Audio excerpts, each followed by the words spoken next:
வணக்கம். ஆகாஷ்வாணி புதுச்சேரி மாநில செய்திகள் வாசிப்பவர் சரவணகுமார்.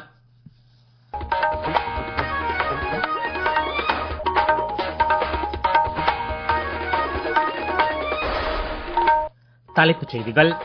பிரதமர் திரு நரேந்திர மோடி வரும் 22ஆம் தேதி ராஜஸ்தான் மாநிலம் பிகானேரில் மொத்தம் 26,000 கோடி ரூபாய் மதிப்பிலான பல்வேறு வளர்ச்சித் நாட்டிற்கு அர்ப்பணித்து வைக்கிறார். நாட்டின் சுற்றுலாத்துறை வளர்ச்சி குறித்து பிரதமர் திரு நரேந்திர மோடி இன்று மறு ஆய்வுக் கூட்டம் நடத்தினார். ஆபரேஷன் சிந்தூர் நடவடிக்கை தொடர்பாக வெளிநாடுகளுக்கு அனுப்பப்படும் அனைத்து கட்சி குழுக்களை மத்திய வெளியுறவு செயலர் திரு விக்ரம் மிஸ்ரி இன்று மாலை சந்தித்து பேசினார்.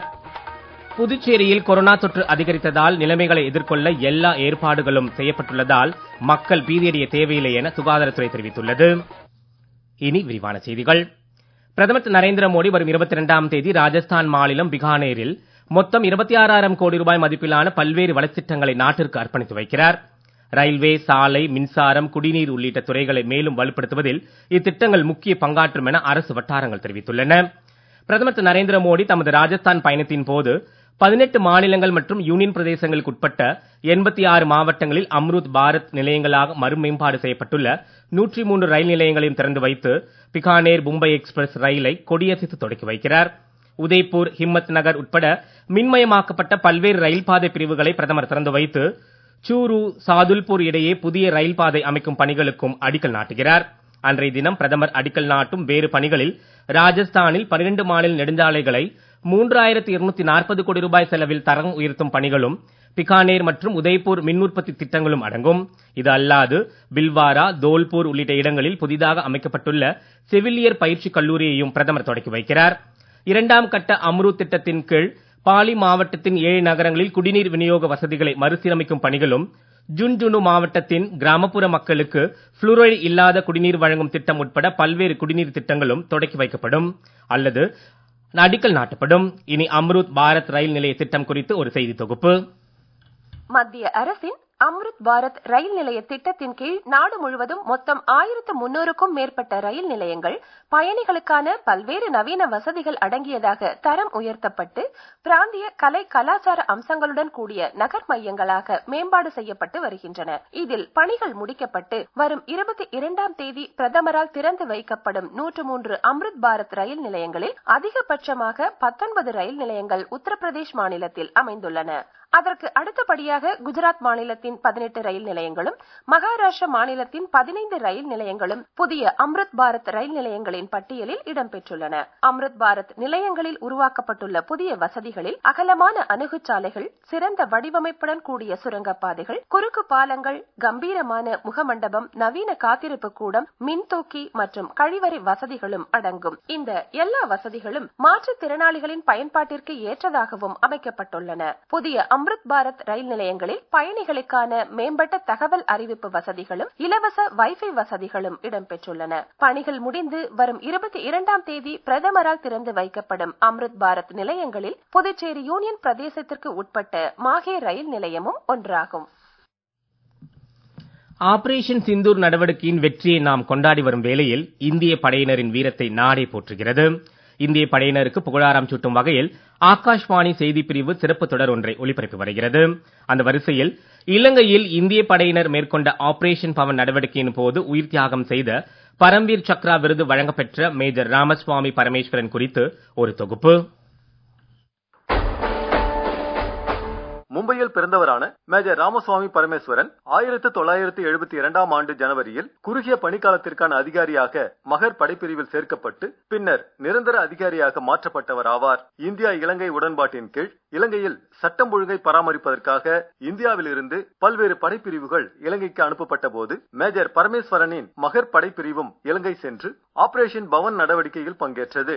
1987ஆம் ஆண்டு நவம்பர் 25ஆம் தேதியன்று பின்னிரவில் மேஜர் பரமேஸ்வரன் தமது படைக்குழுவினருடன் தேடுதல் பணிகளை முடித்துக் கொண்டு திரும்பிய வழியில் மறைந்திருந்த தீவிரவாதிகள் திடீரென இந்திய வீரர்களை தாக்கத் தொடங்கினர். மேஜர் பரமேஸ்வரன் கொஞ்சமும் தாமதியாமல் சமயோஜிதமாக செயல்பட்டு தீவிரவாதிகளை பின்னால் இருந்து சுற்றி வளைத்து தீவிரமாக துப்பாக்கியால் சுடத் தொடங்கினார். இந்த நேருக்கு நேர் சண்டையில் தீவிரவாதியால் சுடப்பட்ட ஒரு குண்டு மேஜர் பரமேஸ்வரனின் மார்பை துளைத்த போதிலும் அவர் கொஞ்சமும் அசராமல் துப்பாக்கியை பறித்து தீவிரவாதியை சுட்டுக் கொன்றார். மோசமாக காயமடைந்த நிலையிலும் மேஜர் பரமேஸ்வரன் சற்றும் சளைக்காமல் இறுதி மூச்சு வரை சக வீரர்களை தொடர்ந்து வழிநடத்தி பேரூக்கமாக செயல்பட்டதால் 3 தீவிரவாதிகள் கொல்லப்பட்டு 3 துப்பாக்கிகள் மற்றும் 2 ராக்கெட் லான்ச்சர்களும் கைப்பற்றப்பட்டன. இத்தகைய அபார துணிச்சல் மற்றும் உயிர் தியாகத்திற்காக அவருக்கு பரம்வீர் சக்ரா விருது வழங்கப்பட்டது. மேஜர் ராமசுவாமி பரமேஸ்வரனுக்கு நாடு தலை வணங்குகிறது.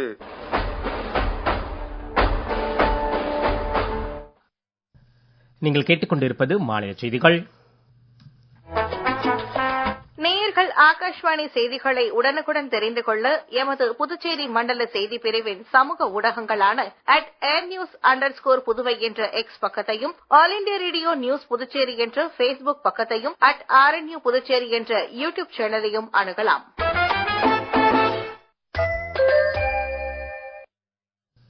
செய்திகள் தொடர்கின்றன. நாட்டின் சுற்றுலாத்துறை வளர்ச்சி குறித்து பிரதமர் திரு நரேந்திர மோடி இன்று மறு ஆய்வுக் கூட்டம் நடத்தினார். மத்திய சுற்றுலாத்துறை அமைச்சர் திரு கஜேந்திர சிங் சிகாவத், இணை அமைச்சர் திரு சுரேஷ் கோபி மற்றும் மூத்த அதிகாரிகள் இதில் கலந்து கொண்டனர்.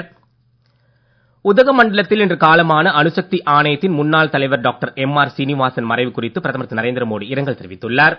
இந்தியாவின் அணுசக்தி திட்டங்களில் ஜாம்பவானாக திகழ்ந்த MR சீனிவாசன் என்றும் முக்கிய அணுசக்தி கட்டமைப்புகளை உருவாக்குவதில் அவர் அளித்த பங்களிப்பு காரணமாகவே எரிசக்தி துறையில் இந்தியாவின் சுயசார்புக்கு அடித்தளம் கிடைத்ததாகவும் சமூக ஊடக பதிவில் பிரதமர் கூறியுள்ளார். புனேயில் இன்று காலை காலமான புகழ்பெற்ற வான் இயற்பியல் விஞ்ஞானி டாக்டர் ஜெயந்த் நார்லிகர் மறைவு குறித்தும் பிரதமர் திரு நரேந்திர மோடி சமூக ஊடகத்தில் இரங்கல் தெரிவித்துள்ளார். ஆபரேஷன் சிந்தூர் நடவடிக்கை பற்றிய இந்தியாவின் பொது கருத்து குறித்தும், தீவிரவாதத்தை அதன் எல்லா வடிவங்களையும் எதிர்ப்பதற்கான இந்தியாவின் அணுகுமுறை குறித்தும் உலக நாடுகளுக்கு எடுத்துக் கூறுவதற்காக பல்வேறு வெளிநாடுகளுக்கு அனுப்பப்பட உள்ள அனைத்து கட்சி குழுக்களை மத்திய வெளியுறவு செயலர் திரு விக்ரம் மிஸ்ரி புதுடெல்லியில் இன்று மாலை சந்தித்து பேசினார். இதற்கென மொத்தம் 59 MPகள் அடங்கிய 7 அனைத்து கட்சி குழுக்கள் மத்திய அரசால் அமைக்கப்பட்டுள்ளன.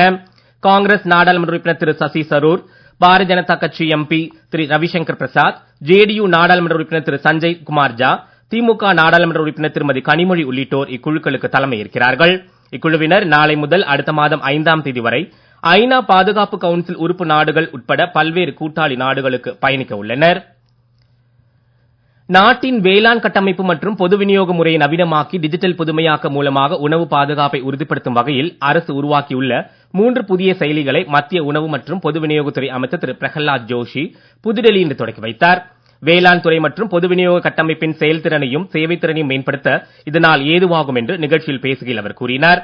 புதிய டிப்போ தர்பன் செயலி மூலம் தானியங்கி கிடங்குகளின் நடப்பு நிலவரங்களை அதிகாரிகள் உடனுக்குடன் தெரிந்து கொள்ள முடியும் என்றும், அன்னமித்ரா செயலி மூலம் நியாய விலைக் கடைகளுக்கான உத்தரவுகளை உடனுக்குடன் பிறப்பிக்கலாம் என்றும், பொதுமக்கள் தங்களின் சொந்த மொழியில் புகார்களை பதிவு செய்ய அன்ன சகாயதா செயலி உதவிகரமாக இருக்கும் என்றும் அரசு வட்டாரங்கள் தெரிவித்துள்ளன. புதுச்சேரியில் 12 பேருக்கு கொரோனா தொற்று கண்டறியப்பட்டுள்ள போதிலும் தொற்று அதிகரித்தால் நிலைமைகளை சமாளிக்க எல்லா ஏற்பாடுகளும் செய்யப்பட்டுள்ளதால் பொதுமக்கள் பீதியடைய தேவையில்லை என்று சுகாதாரத்துறை இயக்குநர் டாக்டர் ரவிச்சந்திரன் கூறியுள்ளார். இன்று புதுச்சேரியில் செய்தியாளர்களிடம் பேசுகையில் அவர் இவ்வாறு கூறினார்.